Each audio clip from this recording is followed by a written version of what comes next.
नमस्कार दोस्तों, स्वागत है आपका मेरे YouTube चैनल में। आज हम जो कहानी लेकर आए हैं वो बहुत ही प्रेरणादायक कहानी है। एक रानी और साधु की प्रेम कहानी। इस वीडियो को ज़्यादा से ज़्यादा प्यार दीजिएगा और कहानी को पूरा सुनिएगा। यह कहानी एक ऐसी राजकुमारी की है जो अपने रूप और बुद्धिमत्ता के घमंड में इतना चूर थी कि उसने बड़े बड़े राजाओं के साथ विवाह करने से इनकार कर दिया था। लेकिन कहते हैं ना कि समय का पहिया ऐसा घूमा कि कल तक जो राजकुमारी बड़े बड़े राजाओं से भी विवाह करने से इनकार कर रही थी, आज उसी राजकुमारी का विवाह एक कुम्हार के साथ कर दिया गया। लेकिन जब राजकुमारी को उस कुम्हार की असलियत के बारे में पता चला तो वह हैरान रह गई। भारत के एक समृद्ध राज्य में राजा राजवीर और रानी कृति देवी की पुत्री चारुमती अपनी सुंदरता और बुद्धिमत्ता के लिए विश्व प्रसिद्ध थी। उसका रूप ऐसा था कि उसे देखने वाले उसकी प्रशंसा किए बिना नहीं रह सकते थे। बड़े बड़े राज्य के राजा और राजकुमारी थे, उससे विवाह करने के लिए आतुर रहते थे। उसके रूप और गुण से प्रभावित होकर के कई राज्यों के राजा और राजकुमार उसके महल में विवाह का प्रस्ताव लेकर के आते, पर सभी को वह अपमानित करके वापस लौटा देती। राजकुमारी चारुमती के मन में अपनी श्रेष्ठता का इतना घमंड था कि वह किसी को भी अपने योग्य नहीं समझती थी। राजा रानी को हमेशा चिंता लगी रहती थी कि कहीं राजकुमारी का यह घमंड उसके भविष्य में बाधा न बन जाए। उन्होंने जब भी अपनी बेटी को समझाने की कोशिश की तो हमेशा चारुमती यह कहकर के टाल देती कि मेरे योग्य में कोई राजकुमार जन्मा ही नहीं है। राजकुमारी चारुमती का एक बड़ा भाई भी था जिसका नाम था राजकुमार चंद्र प्रताप। वह बहुत ही शांत, धैर्यवान और चतुर व्यक्ति था। राजकुमार चंद्र प्रताप अपनी बहन चारुमती से बहुत प्रेम करता था और उसकी भलाई के लिए हर संभव प्रयास करता था। वह राजकुमारी के व्यवहार से बेहद चिंतित रहता था क्योंकि उसका घमंडी व्यवहार धीरे धीरे राज्य के लोगों में असंतोष पैदा कर रही थी। राजकुमार चंद्र प्रताप यह जानता था कि यदि राजकुमारी का विवाह किसी योग्य व्यक्ति से नहीं हुआ तो उसका अहंकार उसके जीवन का नाश कर देगा। राजा वीरेंद्र एक विशाल राज्य इंद्रगढ़ के बेहद पराक्रमी राजा थे। वह अपनी बुद्धिमानी और विनम्रता के लिए जाने जाते थे। राजा वीरेंद्र राजकुमार चंद्र प्रताप के मित्र थे। राजकुमार चंद्र प्रताप ने अपने माता पिता की सहमति से यह निश्चित किया कि इंद्रगढ़ के राजा वीरेंद्र ही चारुमती के लिए सबसे योग्य हैं और उनके पास विवाह का प्रस्ताव भेज करके अपने राज्य में आमंत्रित किया। राजा वीरेंद्र ने जब पहली बार चारुमती को देखा तो उसके सौंदर्य में खो गए। वह किसी अप्सरा से कम ना थी। चारुमती ने राजा वीरेंद्र को ध्यान से देखा और मुस्कुराते हुए कहा कि मैंने सुना है आप वीरता में अद्वितीय हैं, किंतु क्या आप किसी ऐसे युद्ध में विजय हुए हैं जिसमें दुश्मनों की संख्या आपसे दोगुनी हो? वीरेंद्र ने सिर झुकाकर कहा कि नहीं, किंतु राजकुमारी जी, मैंने अपने को कई बार बाहरी आक्रमणों से बचाया है। राजकुमारी चारुमती ने फिर मुस्कान के साथ कहा, अच्छा तो मुझे यह बताइए कि संसार की सबसे जटिल पहेली क्या है? वीरेंद्र ने अनेक शास्त्रों से उदाहरण देकर कठिन प्रश्नों के उत्तर दिए, लेकिन चारुमती बार बार नई पहेलियां पूछती रही। अंत में एक पहेली पर राजा वीरेंद्र चुप हो गए। यह देखकर चारुमती हंस पड़ी और कहा, तो फिर आप मेरे नहीं हो सकते। चारुमती ने राजा वीरेंद्र को तुच्छ समझ करके अस्वीकार कर दिया। राजा वीरेंद्र अपमानित होकर अपने राज्य लौट गए। राजकुमार चंद्र प्रताप को राजकुमारी चारुमती का यह व्यवहार बिल्कुल अच्छा नहीं लगा। इस घटना के बाद पूरे राज्य में यह बात फैल गई कि राजकुमारी चारुमती अपनी घमंडी है। राजा रानी भी राजकुमारी की चिंता में डूब गए। राजकुमार चंद्र प्रताप अब अपनी बहन के स्वभाव से परेशान हो चुका था।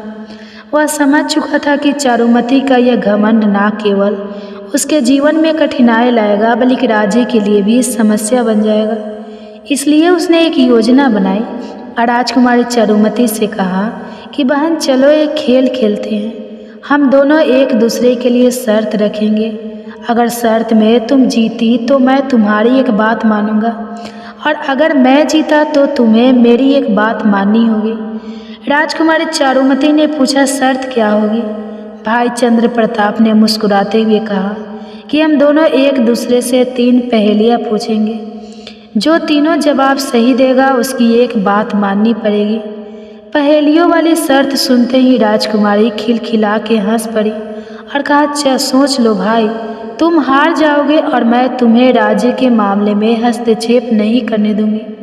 राजा रानी ने जब दोनों भाई बहनों की हंसी ठिठोली सुनी तो वे भी वहां पहुंच गए और शर्त का परिणाम जानने के लिए वहीं बैठ गए। राजकुमार चंद्र प्रताप ने पहली पहेली पूछते हुए कहा कि कौन सी चीज़ है जो जितनी बढ़ती है उतनी ही हल्की होती है? राजकुमारी चिरुमती ने तुरंत जवाब दिया कि धागा। जब धागे का गोला बढ़ता है तो वह हल्का लगता है। चंद्र प्रताप ने सिर हिला करके कहा कि नहीं, सही उत्तर है ज्ञान। ज्ञान जितना बढ़ता है व्यक्ति उतना ही हल्का महसूस करता है। फिर चंद्र प्रताप ने दूसरी पहेली पूछते हुए कहा कि ऐसी कौन सी चीज़ है जो देखने में तो कमज़ोर लगती है लेकिन पूरी दुनिया संभाल सकती है? राजकुमारी चारुमती ने कहा कि मकड़ी का जाल। यह देखने में तो कमज़ोर होता है लेकिन कई बार इसमें छोटे बड़े कीड़े पतंगे फंस जाते हैं। चंद्र प्रताप हंसा और बोला कि नहीं, सही उत्तर है प्रेम। अब चंद्र प्रताप ने तीसरी और सबसे कठिन पहेली पूछी और कहा कि ऐसा कौन है जो सबसे ताकतवर होते हुए भी हर किसी से हार जाता है? राजकुमार चारुमती ने बहुत सोचा विचार किया लेकिन उत्तर नहीं मिला। उसने घमंड में कहा कि ऐसा कोई नहीं है जो ताकतवर भी हो और भी जाए। राजकुमार चंद्र प्रताप ने हंसते हुए कहा कि इसका उत्तर है समय। समय सबसे ताकतवर होता है लेकिन अंत में हर किसी से हार जाता है। राजकुमारी चौंक गई और उसने पहली बार महसूस किया कि वह अपने भाई से हार चुकी है। राजकुमारी चारुमती ने पहले तो हाथ पैर पटका, फिर वह मान गई और कहा कि आखिर में तुम मेरे भाई जो हो। फिर सभी हंसने लगे। राजकुमार चंद्र प्रताप ने चारुमती से कहा कि अब शर्त के मुताबिक तुम्हें एक बात माननी होगी। चारुमती ने फिर सिर झुका करके कहा कि कहो भैया, तुम्हारी क्या इच्छा है? राजकुमार चंद्र प्रताप ने कहा कि सोच लो, पीछे तो नहीं हटोगी? तभी राजकुमारी चारुमती ने कहा कि पीछे क्यों हटूं, राजकुमारी हूँ और अपने किए हुए वादे को पूरा करती हूँ। तभी राजकुमार चंद्र प्रताप ने कहा कि तुम्हें मेरी पसंद के लड़के के साथ विवाह करना होगा। राजकुमारी चारुमती यह सुन करके चौंक गई लेकिन शर्त के अनुसार उसे यह बात माननी पड़ी। राजकुमार चंद्र प्रताप ने विवाह की तैयारी पहले से ही कर रखी थी और राजकुमारी के हामी भरते ही उसने एक कुम्हार को राजमहल में बुलाया और राजकुमारी चारुमती से कहा कि तुम्हें इसी कुम्हार के साथ विवाह करना होगा। राजकुमारी गुस्से में आ गई और कहा कि भाई, यह कैसा मजाक है? यह तुम्हारा मुझसे विवाह करेगा? यह मेरा अपमान है। भाई, तुमने मुझसे धोखा किया है। वह चिल्लाई। राजा रानी ने भी राजकुमार चंद्र प्रताप का समर्थन किया और राजकुमारी चारुमती के विवाह एक कुम्हार के साथ कर दिया गया। विवाह के बाद राजकुमार चंद्र प्रताप ने चारुमती से कहा कि अब तुम विवाह के बंधन में बंध चुकी हो बहन, अब तुम्हें अपने पति के साथ रहना होगा। राजा रानी भी राजकुमारी के साथ कठोरता से पेश आए और विवाह के तुरंत बाद राजकुमारी चारुमती और कुम्हार को राज्य से निकाल दिया गया। राजकुमारी चारुमती रोती पैर पटकती रही, राजमहल से बाहर निकल गई और रास्ते भर कुम्हार को कोसती रही लेकिन कुम्हार शांत रहा और राजकुमारी चारुमती को लेकर के ही अपनी झोपड़ी में आ गया। राजकुमारी चारुमती को अब अपने नए जीवन की शुरुआत कुम्हार के साथ और फूस की बनी झोपड़ी में करनी पड़ी। वहाँ तो ना कोई सेवक था और ना ही रेशमी वस्त्र। राजकुमारी चारुमती को मिट्टी का चूल्हा जलाना पड़ा और साधारण भोजन बनाना पड़ा। महलों के ऐशो आराम से दूर अब उसे एक साधारण जीवन जीना था। कुम्हार मैले कुचैले मिट्टी से सने कपड़ों में रहकर चाक चलाता और मूर्तियाँ खिलौने आदि बनाता। यह सब देखकर के राजकुमार चारुमती नाक और मुंह पटकती रही। राजकुमारी चारुमती को हर छोटी छोटी चीज़ों में परेशानी होती थी। एक दिन वह चूल्हा जलाते जलाते रो पड़ी। तभी कुम्हार ने उसके आंसू पोंछे और कहा कि राजकुमारी, यह जीवन कठिन जरूर है, लेकिन यहाँ प्यार और सम्मान मिलेगा। समय के साथ तुम सब कुछ धीरे धीरे सीख जाओगी। धीरे धीरे राजकुमारी को यह एहसास होने लगा कि उसका पति कितना परिश्रमी और दयालु है। अब वह भी अपने पति की मदद करने लगी, उसके साथ मिलकर के खिलौने और मूर्तियाँ बना, परंतु उससे हो ना पाता। एक बार की बात है कि कुम्हार बीमार पड़ गया और अब राजकुमारी चारुमती को ही सारे काम संभालने थे। राजकुमारी चारुमती ने जैसे तैसे मिट्टी को गीला किया। मिट्टी के गीले पर और गंध से उसे घृणा हो रही थी। उसके नाजुक हाथ मिट्टी से सन गए थे, लेकिन उसने किसी तरह से अपना काम पूरा किया। अब राजकुमारी चारुमती चाक के सामने बैठ गई और घड़े बनाने लगी। जैसे ही उसने चाक को घुमाया, घड़े की आकृति बिगड़ गई।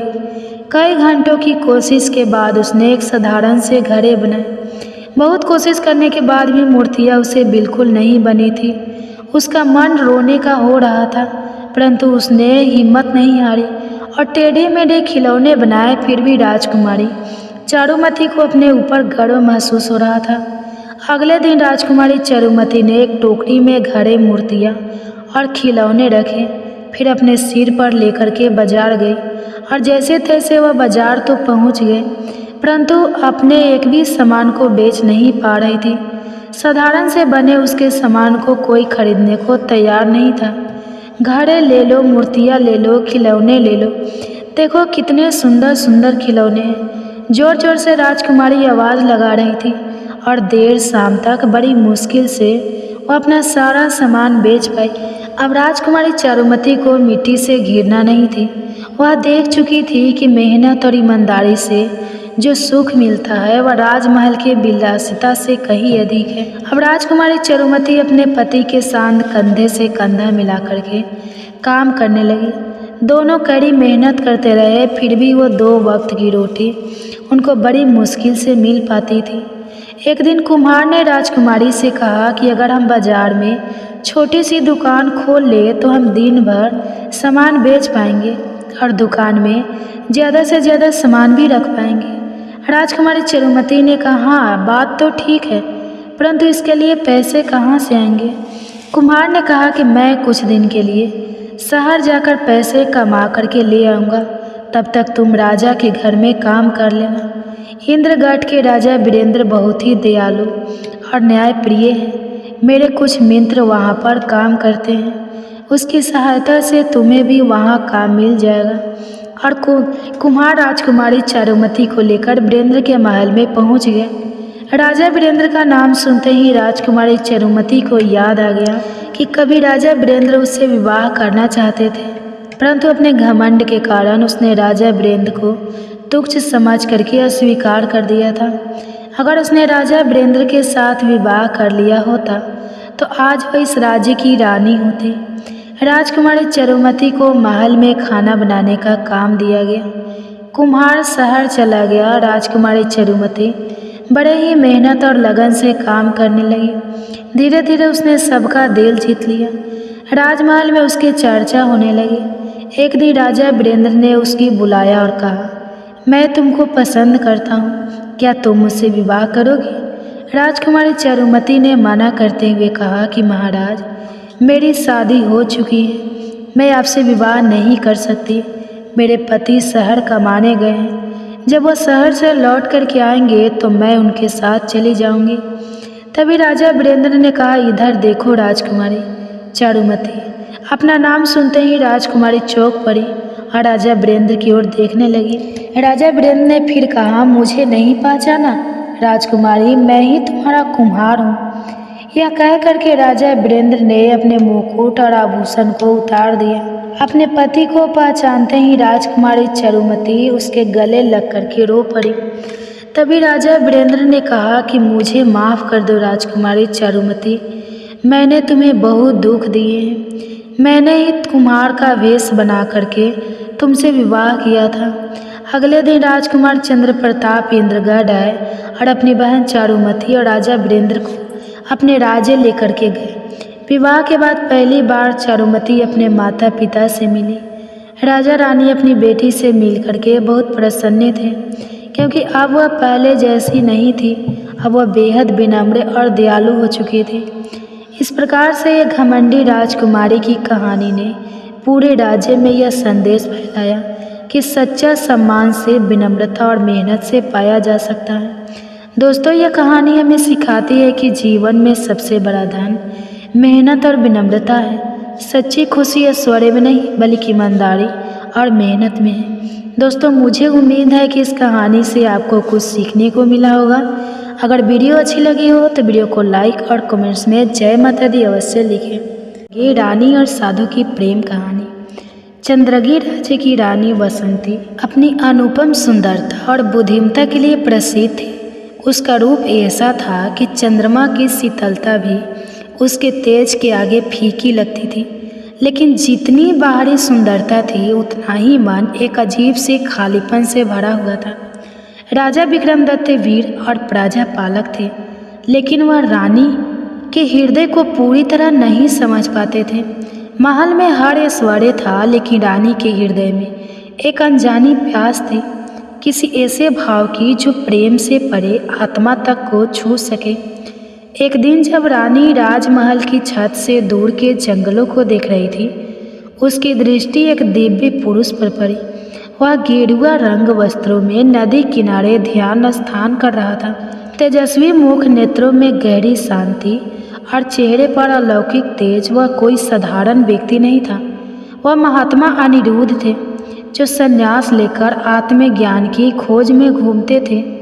वे ना तो कोई आम सन्यासी थे, ना ही किसी मत के अनुयायी। वे प्रेम और आत्मा की उस गूढ़ अवस्था को समझ चुके थे, जिसे केवल गिने चुने लोग ही जान पाते हैं।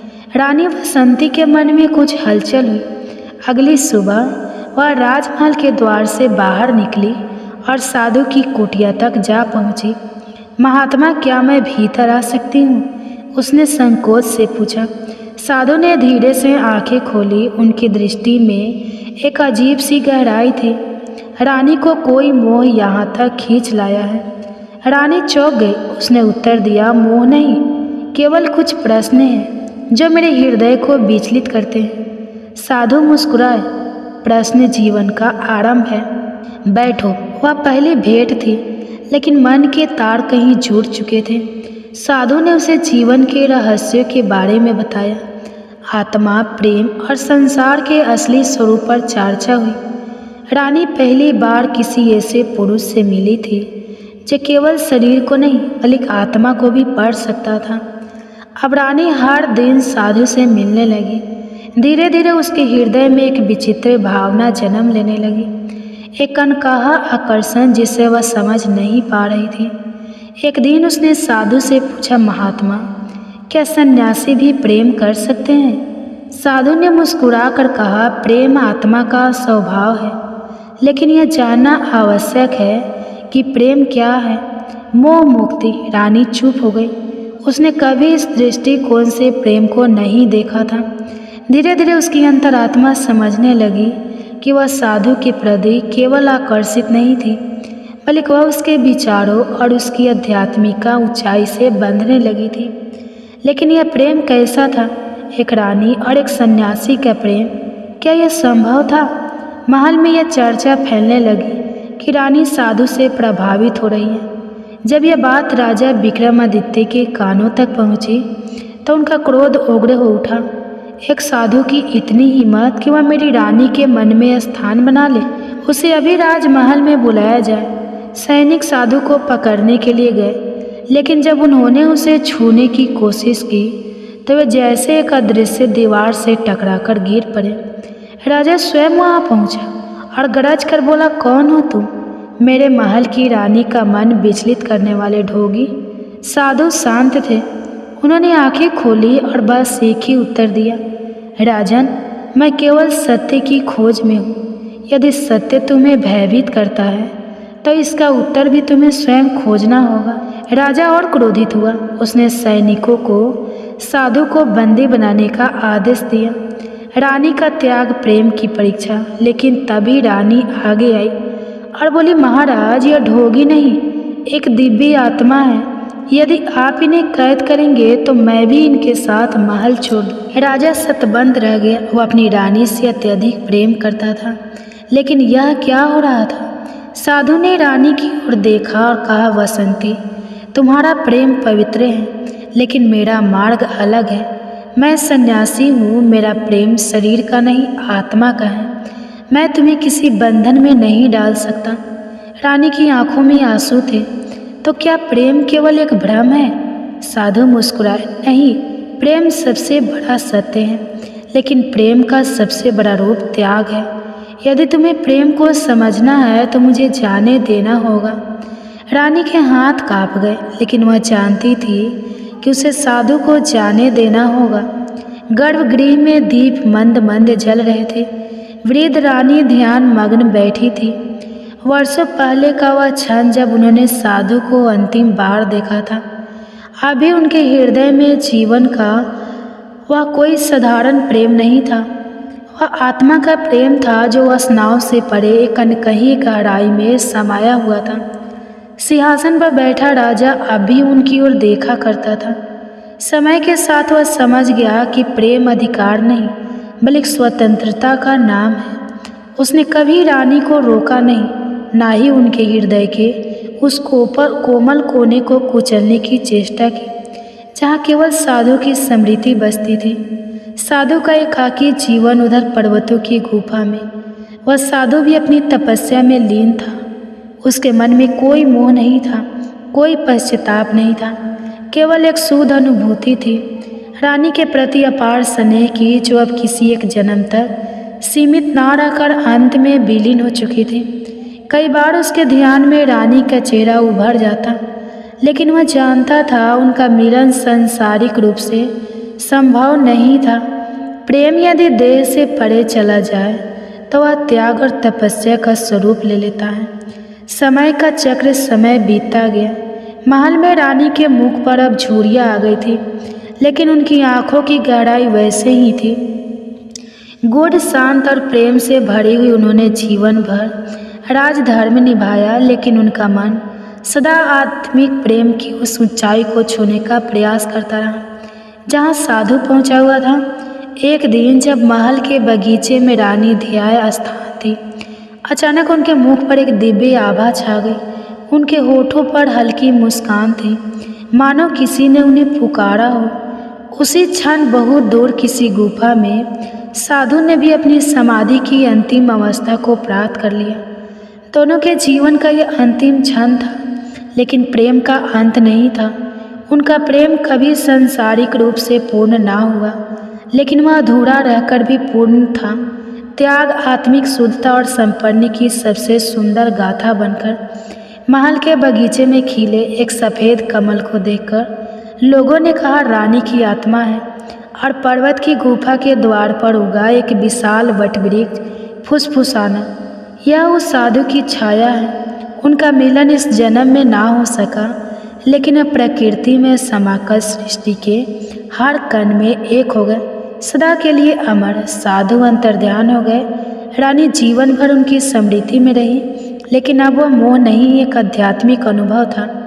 राजा भी धीरे धीरे समझने लगा कि प्रेम केवल अधिकार नहीं, बल्कि स्वतंत्रता भी है। वर्षों बाद जब रानी वृद्ध हो चुकी थी, उसने ध्यान मग्न अवस्था में अंतिम सांस ली।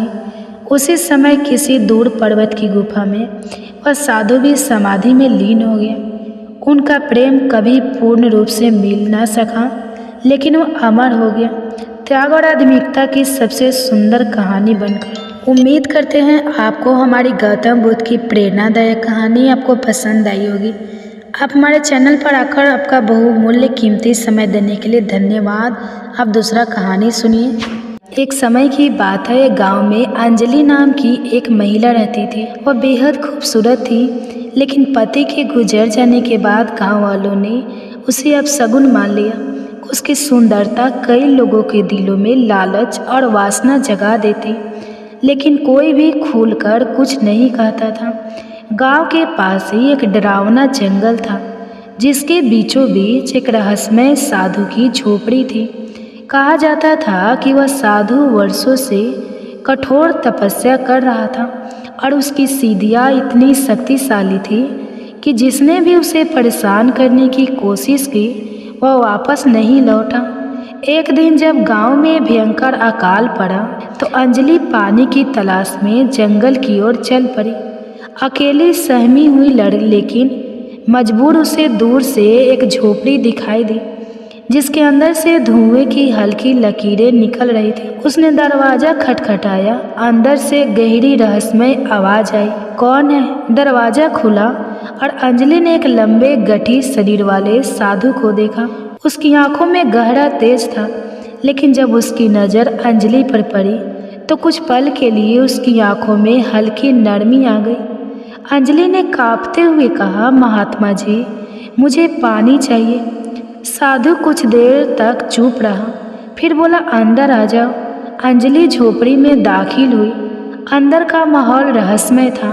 दीवारों पर तांत्रिक ग्रंथ रखे थे और एक कोने में हवन कुंड जल रहा था। साधु ने उसे पानी दिया। जब अंजलि ने गिलास उठाया तो उसकी कलाई में लगे कंगन की हल्की खनखन गूंज उठी। साधु की आंखें कुछ पल के लिए ठहर गई। वह वर्षों से स्त्रियों से दूर था, लेकिन अंजलि की मौजूदगी ने उसके भीतर कुछ अजीब सा जगह दिया। उसने खुद को संभाला और कठोर स्वर में कहा, रात होने वाली है, तुम चाहो तो यहाँ रुक सकती हो। जंगल में अकेले जाना खतरनाक होगा। अंजलि ने धीरे से सिर हिलाया और झोपड़ी के कोने में बैठ गई। पहली रात जब वह सोने लगी तो साधु की नज़रें बार बार उसकी ओर उठ रही थी। उसकी सांसों की हल्की आवाज़, उसके खुले बालों की महक, सब कुछ साधु को विचलित कर रहे थे। उसने वर्षों तक तपस्या की थी, लेकिन आज उसके मन में कुछ और ही हो रहा था। दूसरी रात जब अंजलि भोजन कर रही थी, साधु ने उससे अचानक पूछा, तुम इतनी सुंदर हो, गांव वालों ने तुम्हें क्यों ठुकरा दिया? अंजलि ने दर्द भरी हंसी के साथ कहा, औरतें जब अकेली होती है तो लोग उन्हें बोझ समझते हैं। साधु ने उसकी आंखों में देखा। वहाँ दर्द भी था और एक अनजाना आकर्षण भी। वह अब खुद से संघर्ष कर रहा था। तीसरी रात जब अंजलि सोने के लिए झोपड़ी के कोने में लेटी तो साधु का धैर्य जवाब देने लगा। वह धीरे धीरे उसके पास गया और हल्की आवाज़ में बोला, अंजलि, तुम्हें देखकर मुझे अजीब सा महसूस होता है। मैं वर्षों तक स्त्रियों से दूर रहा, लेकिन अब मेरा मन डगमगा रहा है। अंजलि की सांसें तेज हो गई। उसने कुछ नहीं कहा। साधु ने धीरे से उसका हाथ पकड़ा। तुम चाहो तो यहाँ रह सकती हो, मैं तुम्हें अकेला नहीं रहने दूंगा। अंजलि ने कुछ देर तक उसे देखा, फिर हल्की आवाज़ में कहा, मैंने कभी सोचा नहीं था कि कोई मुझे इस तरह अपनाने की बात कहेगा। साधु ने उसकी ठूठी उठाई। तुम सिर्फ एक विधवा नहीं हो, तुम एक औरत हो जिसे प्रेम सम्मान दोनों मिलना चाहिए। अंजलि के चेहरे पर हल्की मुस्कान आई। उसने धीरे से अपना सिर झुका दिया। यह उसकी स्वीकृति थी। उस रात के बाद सब बदल गया। अब जंगल सिर्फ एक तपस्या का स्थान नहीं रहा, बल्कि वहाँ प्रेम भी था। अंजलि ने साधु को अपना लिया और साधु ने अपनी तपस्या को त्याग कर प्रेम को अपनाने का निर्णय लिया। गांव वालों ने जब सुना कि अंजलि जंगल में बस गई है तो वे दंग रह गए। लेकिन अब वह एक विधवा नहीं थी, वह जंगल की नई रानी थी जिसे एक साधु का टूट प्रेम मिल चुका था। अंजलि अब पूरी तरह से साधु की संगिनी बन चुकी थी। उसकी आंखों में एक नई चमक थी। पहले जो अकेलापन और समाज का तिरस्कार था, अब उसकी जगह प्रेम और अपनापन ले चुका था। लेकिन साधु के मन में अभी भी एक अजीब सा डर था। उसने अपने जीवन में कभी प्रेम का अनुभव नहीं किया था। रात को जब अंजलि उसके पास बैठी तो उसने धीरे से पूछा, क्या तुम्हें कभी डर नहीं लगता? गांव वाले, तुम्हारी साधना, तुम्हारा तप, यह सब तुमने त्याग दिया मेरे लिए। साधु ने उसकी ओर देखा। कुछ पल के लिए वह चुप रहा, फिर बोला, मैंने सोचा था कि जीवन में केवल मोक्ष ही सबसे बड़ा सुख है, लेकिन जब तुम्हें देखा, तुम्हारे साथ समय बिताया, तो समझ आया कि प्रेम भी उतना ही शक्तिशाली है। अंजलि ने उसका हाथ पकड़ लिया। अगर तुम मेरे साथ हो तो मैं किसी चीज़ से नहीं डरती। गांव में धीरे धीरे चर्चा होने लगी थी। लोग कह रहे थे कि जंगल के साधु ने अपनी साधना छोड़ दी है और एक विधवा को अपने साथ रख लिया है। कुछ इसे पाप समझ रहे थे तो कुछ अंजलि को दोष दे रहे थे। एक दिन गांव के कुछ आदमी मसाले लेकर जंगल की ओर बढ़े। उनका इरादा था कि वे साधु से सवाल करेंगे और अगर वह दोषी पाया गया तो उसे गांव की पंचायत में खड़ा किया जाएगा। अंजलि और साधु झोपड़ी के अंदर बैठे थे। जब उन्होंने बाहर से आवाज़ें सुनी, साधु बाहर आओ, हमें तुमसे बात करनी है। साधु बाहर आया। गांव के मुखिया ने गुस्से में कहा, हमने सुना है कि तुमने अपनी साधना त्याग दी और एक विधवा को अपने साथ रख लिया है। यह धर्म के खिलाफ है। साधु ने शांत स्वर में कहा, क्या प्रेम भी अधर्म है? गांव के लोगों ने एक दूसरे की ओर देखा। वे किसी उत्तर की तलाश में थे, लेकिन उनके पास कोई जवाब नहीं था। मुखिया ने कड़वी आवाज में कहा, तुम अब इस गांव के साधु नहीं रहे। तुमने अपने नियम तोड़े हैं। अब तुम्हें यहाँ रहने का कोई अधिकार नहीं। अंजलि घबराई हुई थी, लेकिन साधु ने उसका हाथ थाम लिया। अगर गांव हमें स्वीकार नहीं करता तो हम खुद अपना नया संसार बनाएंगे। गांव वालों के जाने के बाद अंजलि ने साधु से पूछा, क्या हम सच में सब कुछ छोड़कर कहीं और जा सकते हैं? साधु ने उसकी आंखों में देखा। यह जंगल, यह धरती हमारी है। हमें किसी की स्वीकृति की जरूरत नहीं है। अब हम इस प्रेम को किसी भय के साथ नहीं, बल्कि पूरे अधिकार के साथ जिएंगे। उस रात के बाद अंजलि और साधु ने एक नया जीवन शुरू किया। साधु ने अपनी पुरानी पहचान त्याग दी और अब एक प्रेमी था जिसने संसार के सभी बंधनों को तोड़ दिया था। गांव वालों ने कुछ दिनों तक बातें की, फिर उन्हें भूल गए। लेकिन जंगल में एक नई कहानी जन्म ले चुकी थी, एक साधु और एक स्त्री की, जिन्होंने प्रेम को हर नियम और बंदिश से ऊपर रखा। तो ये थी एक प्रेरणादायक कहानी। आपको कैसे लगे कमेंट्स करके ज़रूर बताएं। कहानी में हम यही बताएंगे कि आखिर ऐसी कौन सी गलतियाँ हैं जो हमें पता नहीं है और हमें बर्बाद कर रही हैं। दोस्तों, किसी नगर में एक बड़ा सेठ था। उस सेठ के पास सभी प्रकार की सुख सुविधाएं थी। उसके पास किसी भी चीज़ की कमी नहीं थी, लेकिन कमी थी तो बस एक पुत्र की, क्योंकि उस सेठ की कोई संतान नहीं थी। इसी कारण से वह सेठ हमेशा दुखी और चिंतित रहता था। समय बीता गया। एक दिन उस सेठ को पता चला कि उसकी पत्नी गर्भवती हो गई है। वह बहुत खुश हुआ। उसने अपनी पत्नी का पूरा ध्यान रखा। सेठ ने अपने पुत्र के लालन पालन में कोई कसर नहीं छोड़ी। देखते ही देखते उसका पुत्र बड़ा हो गया। फिर सेठ ने अपने पुत्र को गुरुकुल भेजने का निर्णय किया ताकि वह पढ़ लिख कर एक विद्वान बन सके। अभी उसके पुत्र की उम्र ज़्यादा नहीं थी, लेकिन उसने छोटी सी उम्र में ही अपने पुत्र को शिक्षा ग्रहण करने के लिए गुरुकुल भेज दिया। गुरुकुल में वह बालक की अच्छे से शिक्षा ग्रहण करा रहा था। शिक्षा ग्रहण करते हुए वह एक बहुत बड़ा विद्वान बन गया। गुरुकुल के सभी लोग, विशेष रूप से उसके गुरु, बहुत खुश थे कि उसने छोटी सी उम्र में ही सारा ज्ञान अर्जित कर लिया था। दोस्तों, समय कब बदल जाए यह किसी को पता नहीं होता। ऐसा ही उस बालक के साथ भी हुआ। एक दिन किसी प्राकृतिक आपदा में उसके माता पिता की मृत्यु हो गई। दोस्तों, उस समय वह बालक गुरुकुल में ही था।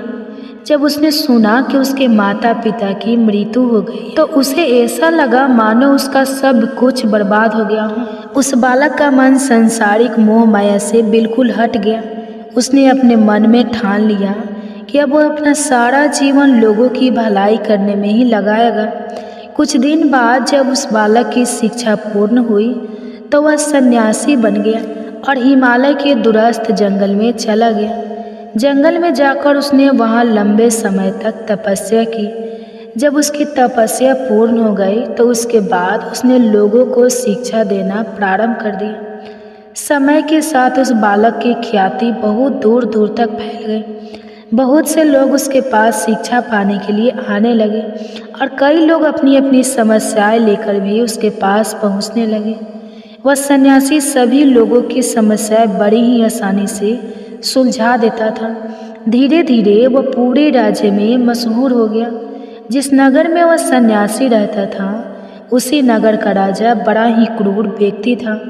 जब राजा को सन्यासी के बारे में पता चला तो उसने सन्यासी से मिलने का मन में निश्चय किया। अगले दिन सुबह राजा सन्यासी से मिलने के लिए अपने महल से निकला और उसकी कुटिया पर पहुंच गया। राजा ने जब सन्यासी को देखा तो वह उसे देखते ही रह गया। उसके चेहरे पर एक अलग ही तेज था। जब राजा सन्यासी के पास पहुंचा तो उसे अपार शांति का अनुभव हुआ।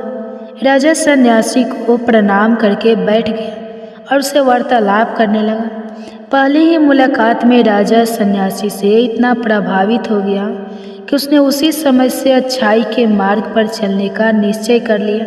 राजा मन में सोचने लगा, इतनी छोटी सी मुलाकात में यह सन्यासी मुझे इतना बदल सकता है, तो अगर यह हमेशा मेरे साथ रहने लगे तो मेरी तो जिंदगी ही बदल जाएगी।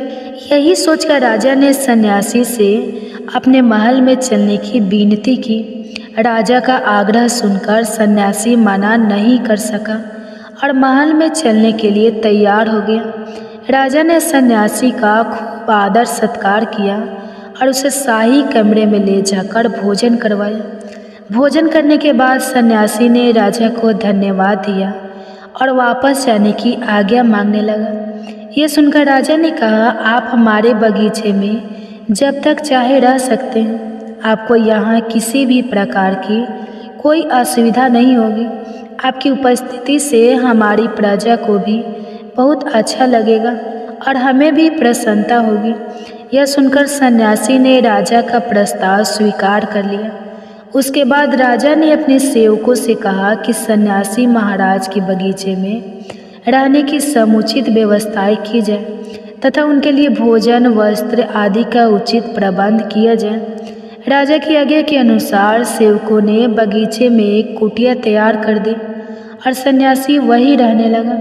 राजा ने उनकी खूब सेवा की। एक दिन राजा और रानी को आत्मावश्यक कार्य के लिए दूसरे राज्य जाना पड़ा। राजा ने सन्यासी की सेवा के लिए एक सेवादार को नियुक्त कर दिया था, परंतु वह सेवादार राजा के जाने के बाद बीमार पड़ गया और अपने घर चला गया और लौटकर वापस भी नहीं आया। जब राजा वापस आया तो सन्यासी ने क्रोध में आकर राजा को खूब खड़ी खड़ी सुनाई और कहा, हे राजा, जो जिम्मेदारी तुम पूरी नहीं कर सकते उसे क्यों उठाते हो। अब राजा ने सन्यासी से क्षमा मांगते हुए कहा, हे भगवान, यदि मुझसे कोई भूल हो गई है तो उसके लिए मैं आपसे क्षमा मांगती हूँ। आप अपना क्रोध शांत करके मुझे माफ़ कर दीजिए और मुझे यह बताइए कि आखिर क्या हुआ है। यह सुनकर सन्यासी ने कहा, तुम्हारे जाने के बाद मुझे यहाँ किसी ने भोजन नहीं दिया और मैं बहुत दिनों तक भूखा ही रहा। मुझसे किसी ने यह भी नहीं पूछा कि मैं यहाँ किस हाल में हूँ और कहाँ। ये भगवान, आज के बाद ऐसी कोई गलती नहीं होगी। फिर कुछ देर बाद मामला शांत हो गया। तब राजा और सन्यासी के बीच वार्तालाप हो रही थी तो रानी भी चुपके से ये सब सुन रही थी और सब कुछ अपनी आंखों से देख रही थी। इसके बाद राजा ने कभी सन्यासी को शिकायत का मौका नहीं दिया और उसकी खूब सेवा की। परंतु कुछ दिनों के बाद ही फिर राजा को किसी कार्य के लिए अपने राज्य के बाहर जाना पड़ा। लेकिन इस बार राजा ने जाने से पहले अपनी रानी से कहा, जब तक मैं वापस नहीं आता तब तक तुम स्वयं इस सन्यासी की देखभाल करोगी। दोस्तों, ये सुनकर रानी ने कहा, जी महाराज, आप बिल्कुल निश्चित होकर जाइए, मैं सन्यासी महाराज की अच्छे से देखभाल करूंगी। उस दिन से रानी रोज भोजन बनाकर सन्यासी महाराज को दे आती थी। लेकिन एक दिन रानी नहाने के लिए चली गई और सन्यासी को भोजन देना भूल गई। सन्यासी ने काफ़ी देर तक भोजन का इंतजार किया, लेकिन जब भोजन नहीं आया तो वह सोच में पड़ गया कि आज भोजन क्यों नहीं आया। इसके बाद उसने सोचा कि वह खुद महल में जाकर देखेगा कि भोजन क्यों नहीं आया। फिर वह महल पहुंच गया। जब वह महल में पहुंचा तो वहां उसकी नज़र रानी पर पड़ गई। रानी के लंबे लंबे काले काले बाल जो उसकी कमर पर लहरा रहे थे और रानी की कजरारी आंखें जो उसे देखने मात्र से घायल कर गई। रानी के इतने सुंदर रूप को देखकर वह सन्यासी चकित हो गया और रानी की सुंदरता सन्यासी के मन में बस गई। वहाँ से बिना कुछ कहे ही अपनी कुटिया में वापस लौट आया। सन्यासी रानी के सुंदर रूप को भुला नहीं पाया।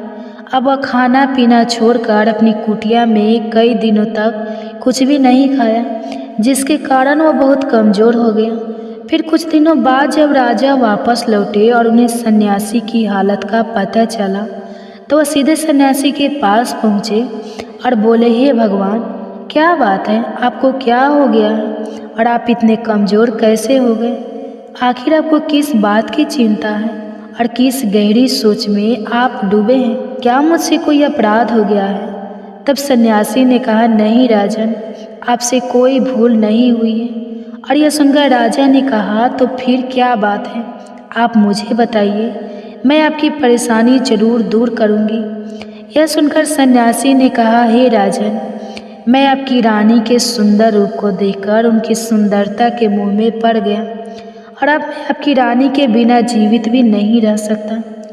यह सुनकर राजा हैरान हो गया और कुछ देर सोचने के बाद राजा ने सन्यासी से कहा, मैं आपको रानी दे दूंगा। यह सुनकर सन्यासी बहुत खुश हो गए और राजा सन्यासी को लेकर महल में चले गए। फिर राजा रानी के पास पहुँचे और रानी से कहा, आपको सन्यासी की मदद करनी चाहिए, यह बहुत कमज़ोर पड़ गए हैं और मैं नहीं चाहता कि किसी ज्ञानी पुरुष की हत्या का कलंक मेरे सिर पर लगे। क्या आप यह पाप अपने सिर पर लेना चाहेगी? यह सुनकर रानी ने राजा से पूछा, आखिर यह सन्यासी के दुख का कारण क्या है? तो राजा ने रानी से कहा, सन्यासी आपकी अद्भुत सुंदरता के दीवाने हो गए। यह सुनकर रानी ने कहा, राजन, आप चिंता मत करिए, अब आप सब कुछ मेरे ऊपर छोड़ दीजिए। मुझे पता है कि अब मुझे क्या करना है। इसके बाद ना तो सन्यासी की हत्या का पाप आपको लगेगा और ना ही मेरे पवित्र धर्म का नाश होगा। रानी की आवाज़ सुनकर राजा ने रानी को सन्यासी को सौंप दिया। उसके बाद सन्यासी रानी को लेकर कुटिया पर पहुंचा। जब रानी कुटिया पर पहुंची तो रानी ने सन्यासी से कहा, हमें रहने के लिए घर चाहिए, हम झोपड़ी में नहीं रह सकते। यह सुनकर सन्यासी राजा के पास पहुंचा और कहा, हे राजन, हमें रहने के लिए घर चाहिए। सन्यासी की बात सुनकर राजा ने उसके लिए घर का प्रबंध कर दिया। फिर सन्यासी रानी को लेकर घर पहुंचा। इसके बाद रानी घर के अंदर गई और नहा धोकर बिस्तर पर लेट गई। फिर सन्यासी भी उसके पास लेट गया। फिर उसके बाद रानी ने सन्यासी से कहा, आपको पता है आप कौन हैं और आप क्या बन गए हैं? आप एक महान सन्यासी थे जिसके लिए राजा स्वयं सारी जरूरत की वस्तुएं उपलब्ध करवाते थे, जिसके पास लोग दूर दूर से ज्ञान ग्रहण करने के लिए आते थे, जो लोगों को सत्य की राह दिखाया करते थे, लोगों की समस्याओं का समाधान करते थे, जिन्हें लोग गुरु मानते थे और भगवान के रूप में पूजते थे। और आज आप मेरे यौवन के गुलाम हो गए हैं। रानी की यह बात सुनकर सन्यासी को जैसे एक झटका लग गया। इसके बाद वह सोचने लगा कि वह तो एक सन्यासी है, वह यह सब क्या कर रहा है? अरे मैं तो सारी सुख सुविधाओं के चक्कर को छोड़कर जंगलों में गया था शांति की तलाश में। एक ऐसा पाप मैं करने जा रहा था। सन्यासी की बुद्धि सही हो गई, उसे सद्बुद्धि आ गई। वह जोर जोर से रोने और चिल्लाने लगा और रानी से कहने लगा, मुझे क्षमा कर दीजिए महारानी, क्या कर रहा था मैं आपको राजा को सौंप कर आता हूँ। सन्यासी की बात सुनकर रानी ने कहा, महाराज, मेरे मन में एक प्रश्न है, उसका उत्तर दीजिए। सन्यासी ने कहा, पूछो, क्या प्रश्न है? रानी ने कहा, महाराज, जब आपको उस दिन भोजन नहीं मिला तो आप बहुत क्रोधित हो गए थे। तब मैंने आपका यह रूप पहली बार देखा था और तभी से मैं आपके व्यवहार में परिवर्तन को महसूस कर रही हूँ। ऐसा क्यों हुआ महाराज? महाराज आपको इतना क्रोध क्यों? रानी की बात सुनकर सन्यासी ने रानी से कहा, जब मैं जंगल में था तो मुझे समय पर भोजन भी नहीं मिलता था और जब मैं महलों में आया तो मुझे सारी सुख सुविधाएं मिली। मैं इन सभी सुख सुविधाओं के मोह में फंस गया, इसके प्रति मेरा लगाव हो गया। फिर मुझे इसे पाने का लालच हो गया और जब मुझे नहीं मिला तो क्रोध उत्पन्न हो गया। महारानी, इंसान की इच्छा पूरी नहीं होती तो क्रोध उत्पन्न होता है और अगर इच्छा पूरी हो जाए तो लालच पैदा होता है। महारानी, इच्छा की पूर्ति ही मुझे वासना के द्वार तक लेकर आई और मैं आपके प्रति आकर्षित हो गया। इसके बाद वह सन्यासी रानी को लेकर राजा के पास गया और बोला, राजन, मुझे क्षमा कर दीजिए, मुझे अपनी गलती का एहसास हो गया है। यह लो, आपकी रानी, मुझे यह सब नहीं चाहिए। मैं आपकी इच्छा के वशीभूत होकर यह गलत कार्य करने जा रहा था और अपने जीवन को बर्बाद कर रहा था, लेकिन अब मुझे सब कुछ समझ में आ गया है। इसके बाद उसने कहा, राजन, मनुष्य की बर्बादी के 4 कारण होते हैं और दुनिया के हर एक व्यक्ति के अंदर ये 4 कारण होते हैं, लेकिन जो व्यक्ति इन पर नियंत्रण पा लेता है वह दुख और परेशानी से बच जाता है और वह इंसान जो इन चारों कारणों पर नियंत्रण नहीं पाता वह बर्बादी के रास्ते पर पहुंच जाता है। यह सुनकर राजा ने सन्यासी से कहा, हे भगवान, आप कृपया करके मुझे वह 4 आदतें बताइए जिनके कारण व्यक्ति बर्बाद होता है। सन्यासी ने कहा, राजन, मनुष्य को बर्बाद करने वाली पहली आदत है इच्छा, क्योंकि इच्छा दुनिया के हर व्यक्ति के अंदर होती है। यही व्यक्ति का पहला अवगुण होता है। जो इंसान अपनी इच्छाओं पर नियंत्रण नहीं रख पाता वह जीवन में कभी सफल नहीं हो पाता। जैसे ही उसकी एक इच्छा पूरी होती है वह दूसरी की ओर बढ़ने लगता है।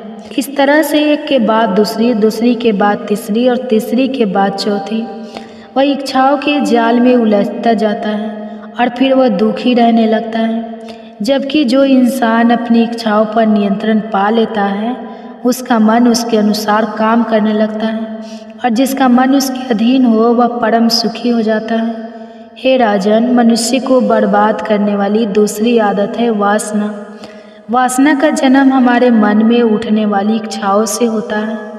जिस प्रकार इच्छाओं का कोई अंत नहीं होता उसी प्रकार वासना का भी कोई अंत नहीं होता और मनुष्य वासना के जाल में फंसता चला जाता है।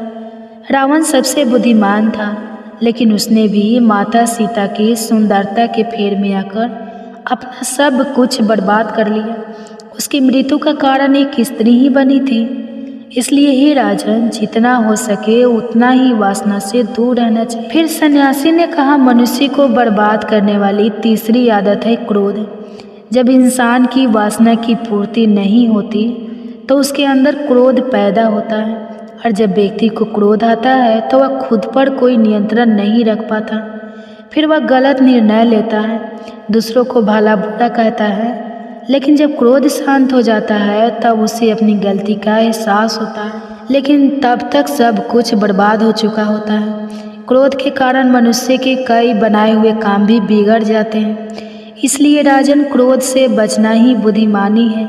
फिर सन्यासी कहता है, हे राजन, मनुष्य को बर्बाद करने वाली चौथी आदत है लालच। राजा, लालच का फल सदैव बुरा होता है। लालच में पड़कर इंसान बहुत से लोगों का बुरा कर देता है। मनुष्य के जीवन में कभी न कभी ऐसा समय आता है जब वह लालच कर बैठता है और अधिक पाने के लालच में वह कुछ ऐसा कर बैठता है कि जो उसके पास है उसे भी खो देता है। अगर समय रहते इस पर नियंत्रण नहीं किया तो यह सब कुछ बर्बाद कर देता है। हे राजन, जो मनुष्य इन 4 आदतों को छोड़ देता है वह एक सफल व्यक्ति बन जाता है। दोस्तों, हर सफल व्यक्ति को इन 4 आदतों से दूर रहना चाहिए और जो इनका त्याग कर देता है वह एक सफल इंसान बन जाता है। दोस्तों, मुझे उम्मीद है कि इस कहानी से आपको कुछ सीखने को मिला होगा। अगर वीडियो अच्छी लगी हो तो वीडियो को लाइक और कमेंट्स में जय माता दी अवश्य लिखें। हम आपसे मिलते हैं किसी और नए वीडियो में। तब तक के लिए अपना ख्याल रखना और दूसरी कहानी